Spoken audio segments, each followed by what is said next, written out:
प्राचीन भारत की एक सत्य घटना है। किसी नगर में एक गुरुकुल था। यह ऐसा समय था जब गुरुकुल में सभी छात्रों के वार्षिक परिणाम दिखाए जाने थे। सभी छात्र परेशान और चिंता में थे, क्योंकि जो भी छात्र परीक्षा में उत्तीर्ण नहीं हो पाएगा वह वापस अपने घर चला जाएगा। उसके साथ साथ उसे अपने शिक्षकों की खरी खोटी भी सुननी पड़ेगी। कुछ समय बाद परीक्षा का परिणाम आ गया। जो छात्र परीक्षा में उत्तीर्ण हो गए वह तो बहुत प्रसन्न थे, लेकिन जिन छात्रों ने किसी कारण से परीक्षा उत्तीर्ण ना की वह सब बहुत उदास हुए। गुरुजन ने परीक्षा में असफल छात्रों को खरी खोटी सुनाकर वापस घर जाने के लिए कहा।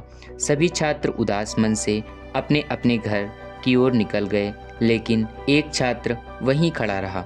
जब सभी छात्र चले गए तो वह छात्र प्रधानाध्यापक के पास जाकर विनय करने लगा कि उसे अंतिम अवसर दिया जाए, क्योंकि वह मेहनत तो करता है, वह काफ़ी पढ़ाई करता है, लेकिन वह मंदबुद्धि है, इसलिए वह जो भी पढ़ता है उसे याद नहीं रख पाता। कुछ समय बाद वह पढ़ा हुआ सारा कुछ भूल जाता है। अतः आप मुझे दंडित कर लीजिए, परंतु मुझे घर वापस मत भेजिए, क्योंकि अगर आप मुझे बिना शिक्षा दिए और मैं बिना परीक्षा में उत्तीर्ण हुए घर जाऊंगा तो मेरे घर वाले अत्यंत दुखी होंगे और मेरे मित्र मेरा मजाक उड़ाएंगे। गुरुजी ने उसकी सारी बात सुनी। उसने एक बार फिर कहा, महाराज, मैं मंदबुद्धि हूँ, कृपा करके मुझे एक अवसर और दें। गुरुजी को उसके ऊपर दया आ गई, परंतु उन्होंने उस पर दया न दिखाकर उसे प्रेरित करने के बारे में सोचा। वह गुस्से में उठे, उसका हाथ पकड़कर गुरुकुल के कुएं के पास ले गए। वहाँ काफ़ी छात्र पानी पी रहे थे। सभी छात्रों ने प्रधानाध्यापक को देखा तो वहाँ से भाग गए। प्रधानाध्यापक कुएं के पास पहुंचकर कुएं के किनारे पर रखे पत्थर की ओर इशारा करते हुए कहा कि बताओ, पानी खींचने वाली रस्सी मजबूत है या पत्थर? छात्र ने कहा, पत्थर। प्रधानाध्यापक ने उसे और पास बुलाया और कहा, इस पत्थर को ध्यान से देखो। इस पर इस रस्सी की घर्षण से एक कट का निशान बन गया है। जब एक मामूली सी रस्सी के निरंतर प्रयास से एक पत्थर को काटा जा सकता है तो तुम अपने आप को मंदबुद्धि क्यों कह रहे हो?